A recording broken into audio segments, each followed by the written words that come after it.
Listen, I get it. Scotty Fox is a pretty unheralded player coming out of Mentor, Ohio. But man, a lot of people saying he's playing pretty good right now. And one player in particular says he's playing better than the 5-star quarterback. Is he?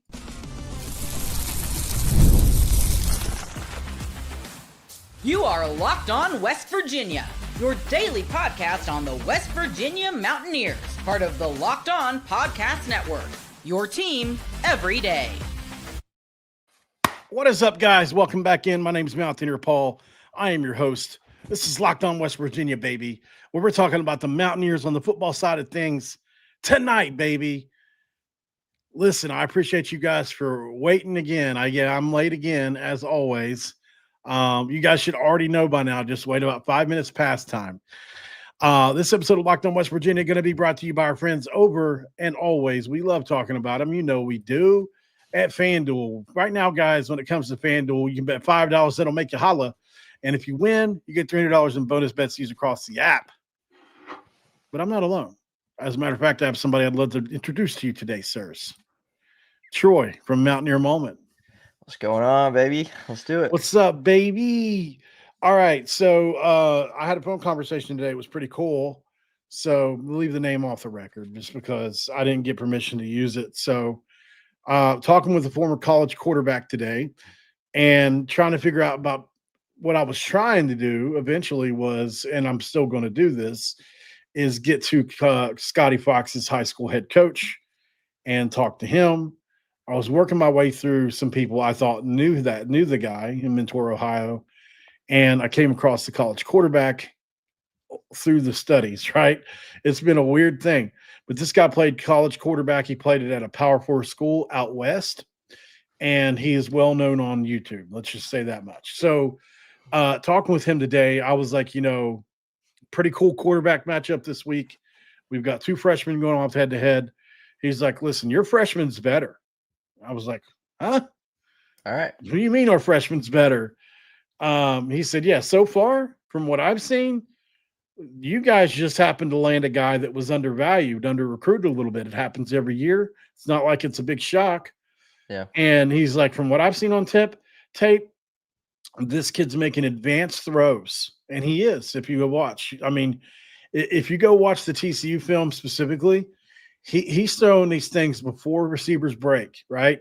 And I said it last on my show. I mean, that's just a passing thought that I had, but he even said it. He was like, what separates a freshman like Bear Bachmeier, who was having such a great year, from a freshman like, just name any freshman throughout the country that may have struggled? Well, it's anticipatory throws. It's literally the difference between really good quarterbacks and just average quarterbacks. So, an average quarterback can get by throwing at guys after they pop open. And elite quarterbacks throw guys open, or they either throw them open or they throw to a spot they're supposed to be before they even cut to go there. So, Julian Lewis probably has all the physical tools, if not more than Scotty Fox, I would imagine, as a 5-star or high-end 4-star. It depends on where you look, Matter of fact, I may as well look at that really quick before I toss it to you, Troy. So they're about the same size. Both around 6'1", 6'2". Scotty Fox is listed at 6'2", 205. Juju Lewis is 6'1", 195. 247 Sports ranked Scotty Fox the number 55 quarterback and number 512 overall player, 3-star out of the 2025 class. Juju Lewis, the number 9 quarterback overall. ESPN had him rated to the number 2 overall player and number 6 overall player. So they really loved him as a 5-star. So, and he didn't have Scotty Fox ranked in their top 300. So just as a kind of a little bit of a, who are these guys, right? Right. So if you look at who these kids were in high school, Scotty Fox grinded in cold Ohio, cold physical trenches. What Ohio, a lot of Ohio football is. Ohio is one of the best 5 or 6 high school states for football. I don't think a lot of people talk about Ohio a lot, but there's a reason the Buckeyes are good every year. They get a lot out of Ohio. And on the flip side of this, Juju Lewis was the crown jewel of Deion's Hall. Rich Right. Rod inherited Scotty Fox. So this is two different things, right? I will say, Juju hasn't played as much as Scotty, really. He Yep. hasn't had as much time on the field, so it's not all in all fair comparison. But I think coming into this game, you give the nod to Scotty, right? He's got more dropbacks and he's played well Yeah. in a situation that you could say it's not like one has a more favorable situation over the other. Both teams kind of stink or have stunk. Maybe West Virginia is changing that. Mhm. What do you say, Do you think it's fair to classify Scotty Fox as better than Juju Lewis, or is that putting the cart before the horse? Yeah, I think it's fair just based on one of the simple facts that you just put out there that we have more on Scotty, and in the time that we've seen Scotty on the field, he's played well. Juju Lewis, obviously, his only significant time coming last week against Arizona in a blowout loss, 52-17 at home. And, he did what he did, 9 for 17, 121 yards and a touchdown, no picks for him, and small sample size, but, just one game. And I would say, too, I think it's interesting because you mentioned both of these teams and their struggles. Well, both of them are 3-6. Both of them are 1-5 in conference play. And yet there's a different feel in both locker rooms tremendously, right? Colorado's coming off back-to-back week, giving up over 50 points. West Virginia looked better 2 weeks ago against TCU, and obviously they were able to get a win on the road against a ranked Houston team, which was massive. So even though they're the same record, they're trending in different directions, which is kind of funny to say, but it's the truth.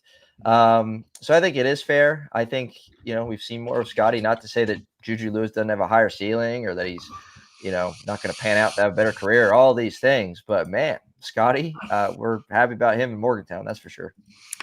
Yeah, he's our kind of guy, right? I mean, Yep. if you look at Colorado's schedule, too, I will say this. Obviously, they finished the season ranked last year, so they were good all year last year. This year, not the case. They had to replace – well, I mean, look, you're never going to have a Travis Hunter probably ever again. Those guys don't come along very much, right? Yeah. It's like saying, when's Randy Moss going to come around next time? Probably not going to happen, right? Yeah. Maybe he's not going to be to Randy Moss's level, but you know what I'm saying? In college, Tavon Austin's don't walk through the door, right? Travis Hunter is very similar kind of generational talent. Similarly to, when you talk about Shadur, I think Shadur is a college quarterback specifically, made them a lot better than they actually were. Yeah. He erased a lot of mistakes for them. So, I think Colorado's have had to adjust to that. And you look at their schedule. I mean, they started out with a close game versus a good Georgia Tech team. Yep. They beat Delaware, who's not very good. They lost by 16 to Houston, who we just beat by 10, which you can never really go by that. They struggled in Laramie or at home against Wyoming. They weren't in Laramie. Right. They really played BYU tough, who blew us out, right? Then they got beat by a few scores at TCU. They beat Iowa State. They get destroyed by Utah. They get destroyed by Arizona. And here we are. There's a couple games you can look at here and okay, they almost beat Georgia Tech. They played pretty well that day. They got crushed by Houston, who we beat by 10 at Houston. Oh, but wait, they almost beat BYU. So it's like, which one is it? Yeah. No, it's crazy because – even then you do that breakdown game by game, but then you look at their numbers as a whole, offense and defense, and it's not pretty. Like there are a lot of things you look at and you're like, yeah, this is a really bad team. The one number that, not that we're necessarily going here, but we're going here now. The one number that sticks out the most to me is their run defense. Holy cow, they can't stop the run worth of nothing. Giving up 216 yards a game, which is like third in the nation, by the way. So you bet Rich Rod's licking his chops after the game we just had. Yeah, it's going to be cool to see if this team finishes on a really strong note running the football, Rich Rod style. Yeah. Because then you can envision it into the next year. I mean, let me ask you this. There's not a whole much more we can say about this topic. I think, okay, if you're asking me, Juju Lewis has more arm talent personally.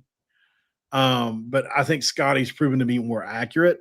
And I think Scotty's body isn't completely filled out yet. I think he's a kid that can put on another 10 pounds of muscle, and then let's see what he looks like. Yeah. Kind of like Garrett Green had to, right? Garrett Green was a lot more scrawny when he came in. He put on a little bit of weight here and there, and he was able to take some hits that 9-win season. Yep.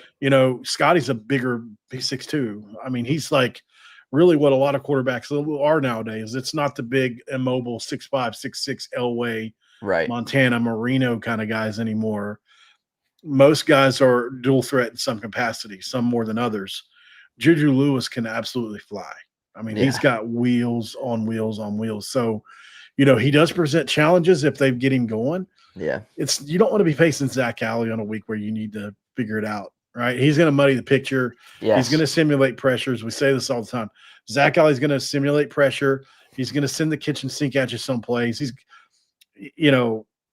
if you're Colorado, if you don't have a bunch of quick stuff in your game this weekend, you're probably asking for trouble. Right. So, what's Zach Alley do? Does he back off or does he attack? He's probably going to attack until proven otherwise. It's going to be fun to see. But I was going to ask you a question, and I lost track of where that was going.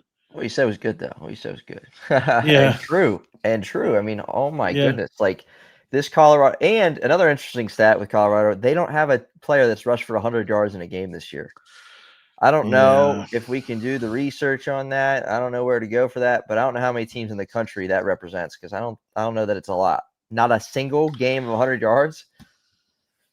Raven always so thoughtful in the chat. Hey, guys, don't forget to like the live. Don't forget to check out Mountaineer Moment here on YouTube as well. Thank you, Raven. Thank you, Raven, for sure. Yeah. I didn't even pay her to do that. No, she's just very nice. Normally, that's just who she is. That's why she's one of my moderators, because she's fair. Okay, so before we go to break, I'll ask you this. If this team is at 5 wins heading into Texas Tech, on the scale of how impressed are you from 0 to 10, what would it be? Would it need to be you beat Texas Tech for it to be a 10, or was it already a 10? You beat Texas Tech, it's a 10. It's not a 10. It's a 7-8 though. It's an 8. It's an 8. I'd be pumped. Do you think Rich Rod should get Coach of the Year consideration if we win 6 games? No. Even with 81 new players and losing all I hear you. Starters at each starting quarterbacks and all that. I hear you, but no. Okay. The damage has been done. Right. No, I'm talking about from a biased perspective, not from like, will it actually happen? You're supposed to say yes. No, I'm just kidding. Can't do it. All right. After the break, West Virginia got a new commit. I meant to cover this earlier today, but I wanted to wait on Troy so we could talk about him together. And he's got an interesting nickname, Headball. We'll talk about it next. He runs a 4.2 apparently. This episode of Locked On West Virginia going to be brought to you by our friends at FanDuel. Right now with FanDuel, it's a pretty simple thing, like we like to say around here. FanDuel, there's no other thing other to say than the NBA is back, and there's no better place to get in on the action than with FanDuel, the official sports betting partner of the NBA. Even if you miss the start of the game or want to ride the hot hand, FanDuel has live bets on everything from who will score next to fourth quarter comebacks. Plus, you can even combine your live bets into a same-game parlay for a shot at the bigger payout. It basically keeps everything exciting for you, especially when your team's making that late push. Right now, FanDuel is giving new customers $300 in bonus bets when your first $5 bet wins. So head to FanDuel.com to sign up today and play with FanDuel, the official sports betting partner of the NBA. Segment 2, Crack Up Diet Do. What you got? I know you got nothing, dude. I walked in the door. Well, this man, I'm not going to expose you fully, but like 5 minutes before I walked in, 5 minutes before I walked in the door, like, hey, you want to jump on? I'm like, all right. And do you know he was about to say no? Like, can you even imagine saying no to all this? After a 13-hour day. Could have had this. After a 13-hour day, I walk on, I get a text from Mountaineer Paul. I'm like, fine. I'm here. You're here. At least you showed up. All right. So West Virginia gets a new commit. Oh, you know what? Let's parlay this for a second. might as well go ahead and announce we've kind of got some stuff moving here. So Troy and I have decided to start a channel, and it's going to be a lot more broadly focused, to be honest with you guys. We're still going to cover Mountaineer stuff all the time. This is the logo we've come up with, College Sports Insiders. Okay. If you remember, I had a website called West Virginia Insiders that I feel like an idiot for not keeping up with it. It was just too much for me at the time. I was learning how to run a website, and I really needed somebody to help me. And I just got frustrated with it and let the domain go bad. The name's still out there, and I'm thinking about this Insiders thing. I think I'm going to coin that in some way. We'll do a West Virginia Insiders. We'll do a College Sports Insiders. We're going to try to. My goal is to do a little network of insiders, and just have fun with it. Right? It's not like we're not trying to grow huge or anything like that right now. We're just having fun. Now we're trying to get this show huge, though. There was specifically College Sports Insiders is on YouTube. I don't know that you can find it yet. To be honest, I'm going to put the link in the chat, or I'll put it in the, I'll put it in the, actually, I think it's in the description. No, it's not. Anyways, never mind. I'll put it in the chat link after the show. So if you want to find us there, we've got something big brewing. I've got somebody that's going to plug the show that's got almost 1 million followers. So that's really going to send us off with a nice bang. We're going to have the link for the show there, and he's going to plug that. That'll be tomorrow. So we're going to get the show really rocking. I don't know how many people. I tried to look at AI and ask, like, generally how many people do you think would hit subscribe if somebody with 1 million followers says, "Hey, here's this new show. I'm just plugging it. He's a friend of mine." But hopefully it gives us a lot, I mean, even if 1% of his audience subscribe, that's a lot of people, right? We'll see.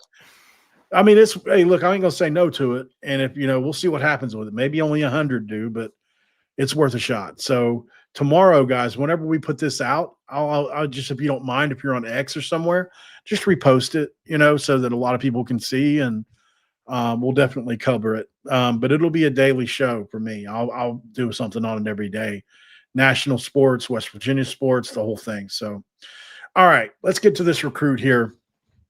Anything you want to say on that, Troy? Sorry. No, dude, I'm just pumped. I'm equally excited and ready to roll. Yep. All right. So deeply excited. I like how you said that. Keon equally.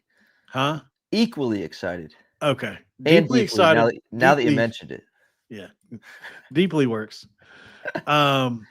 You guys remember that? You want me to do a squirrel moment here? Yeah, you guys remember that show whenever you were growing up, or if you're close to my age, on Nickelodeon, Stickly? He was the popsicle stick that had a show. Anybody remember that? Hey, it's me, Stickly, P.O. Box 963, New York City, New York State, 10108. Okay. I'm going to do lives and pre-recorded videos on that show, probably. I'm going to be recovering the coaching searches, going to be recovering any major national stuff, cover a lot of Big 12, and West Virginia too. Like, especially if that show grows into something bigger, we're going to give West Virginia a very prominent place on the show. Yes, sir. And I think we're both polished. He's Troy, whether you know this or not, has hosted well over probably close to 1,000 podcast episodes or something on the Sixers. Just about, yeah. So, and I've got thousands of shows under my belt. We're both veterans at this. So I think the content will be good enough. We kind of have an idea how to run a show now. Obviously, I now know that running a show straight for 30 minutes or 40 minutes ain't the way. You've got to figure out a way to break it up into segments. We'll figure it out, though. All right. Keon Headball Hutchins is the name here, and I had to put that off the screen. Bad habit. I've been asked not to share my screen anymore. So I forgot. So I apologize, guys. There are reasons for it. So I'm still learning about it. But basically, it just comes down to, they have sponsors and people that pay for the show to be on. So we don't want to flash up the wrong sponsorship or anything to get anybody upset. So, I'm trying to work on this. So just forgive me for doing that really quick, guys. But Keon Headball Hutchins is a 3-star JUCO player that claims to run a 4.2 140-yard dash, Troy. We'll take it. We'll take that. That's Yeah. not bad. This kid can go. I went and watched his tape.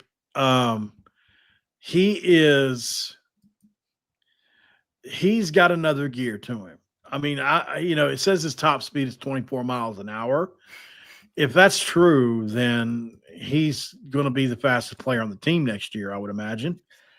He's getting pulled over in a school zone for that, dude. That's nuts. It's pretty close. He is a very fun player to watch. If you get time to go check him out on social media, he's got highlight tapes of a lot of the stuff that he's done. So let's see what his numbers were. What was his community college? Mississippi something community college. I can't remember. Northwest Mississippi Community College. That's what it is. So, okay. On the stats side of things, so by the way, 247 has him graded as an 86 3-star. So, I'm not saying that's not bad.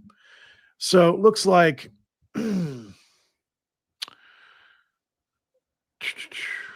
trying to find the stats here. 25 catches, 569 yards, and 5 touchdowns so far this season is what he has. So definitely good numbers. 6'2", 170. Good, and he's dynamic. If you watch him on tape, he can really, really run. That makes him commit number 27 in this class. So, like Rich Rod said, they're probably going to do 35 guys, Troy. What's your takeaway from this player? Oh, it's big. You can't teach speed. That's first and foremost. I mean, that dude, if he's anywhere near a 4.2, bring him on. And, he's got some, offers from some other schools that have done some things in the past. Liberty. Let me see that list. I just saw it.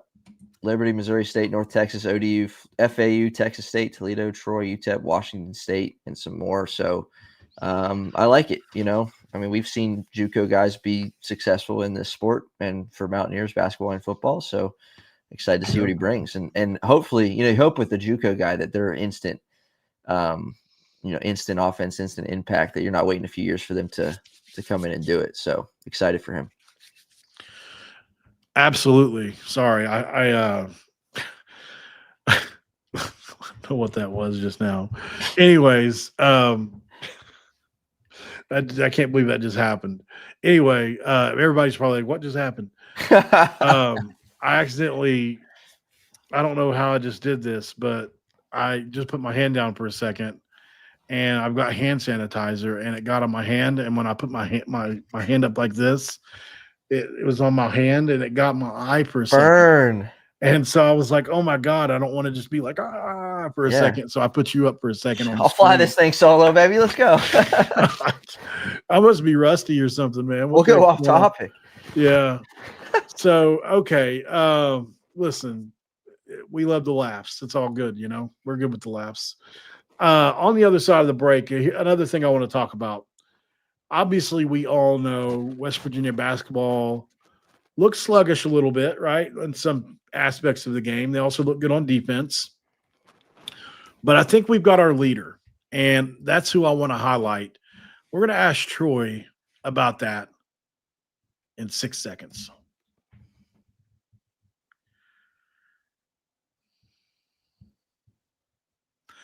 Back, Locked On West Virginia in segment 3, no ad read. Jasper Floyd obviously had a breakout performance. He did. 25 points, 4 or 5 assists, played incredible on-ball defense against an overmatched team, especially at the guard spots, I think, versus us.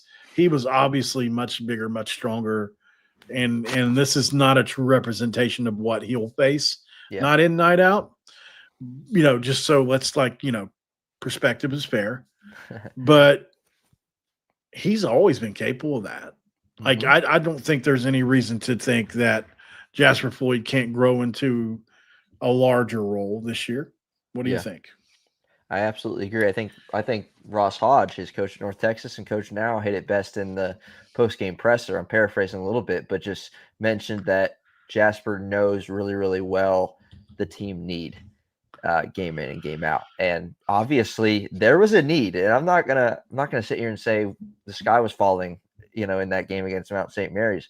But it wasn't always pretty. And you take Jasper Floyd out of that, we might be having a different conversation, man. Like it was necessary. It was vital for him to do what he did offensively and defensively. I mean, knocked down the first 3 of the game for his only 3-point attempt. And then like the next possession after, maybe it was right before, he got the backcourt violation on defense, forced that. To your point about his on-ball defense, he was just good on both ends. And we needed every bit of that, which is a little concerning, right? Because there's some other guys and what we didn't see or what we would like to see.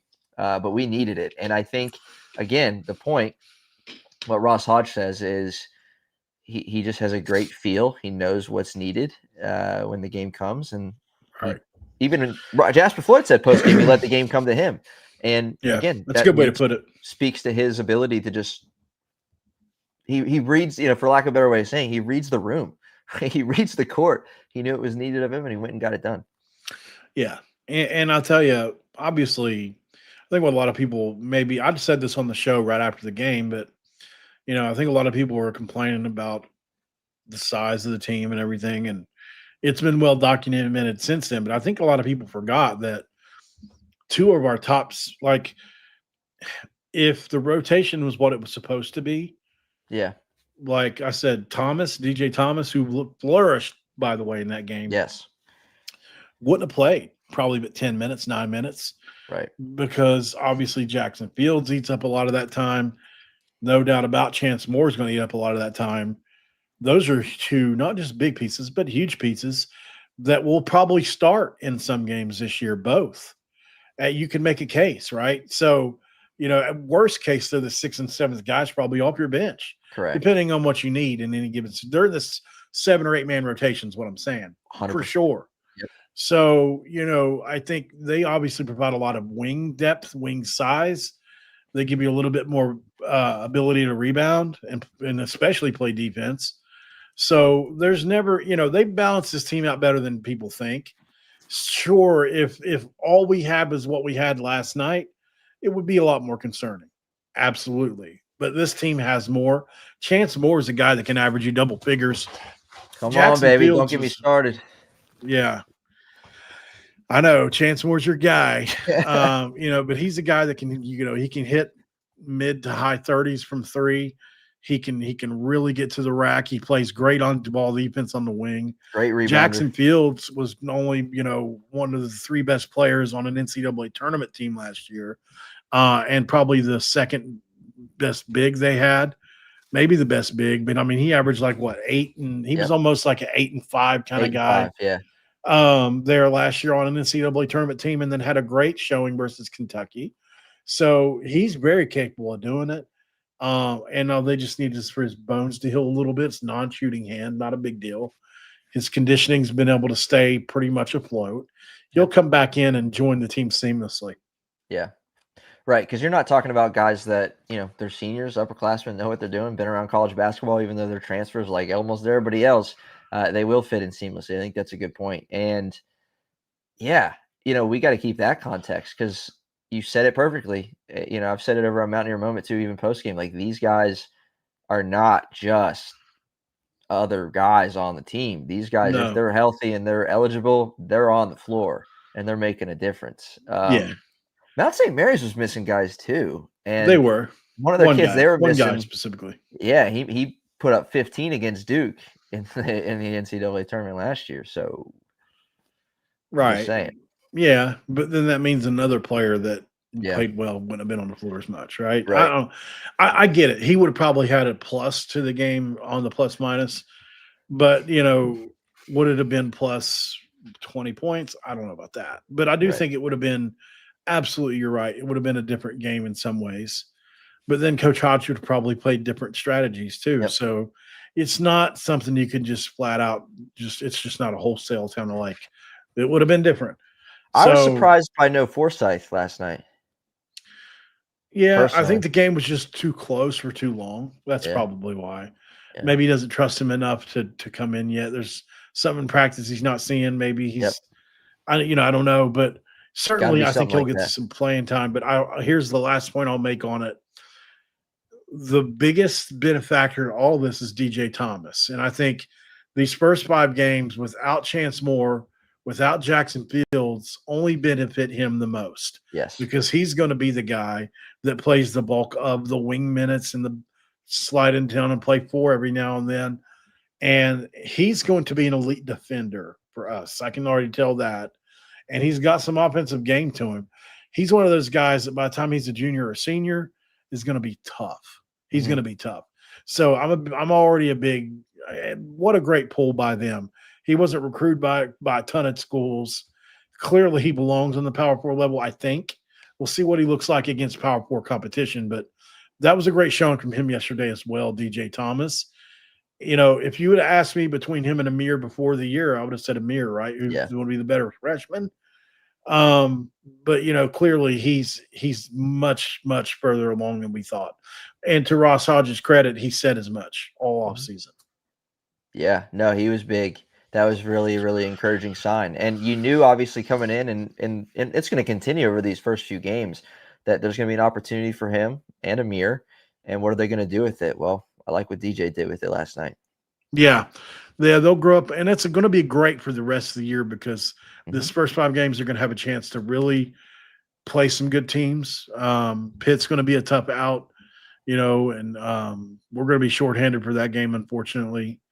And Jay Kuntz and company will be, which is weird to say, but yeah, so that's about it. Thank you guys for joining. I think at the end of the day, a lot of good things happening this week if you're a Mountaineer fan and the sports side of things. Oh, I remember what I was stalling in my head for something.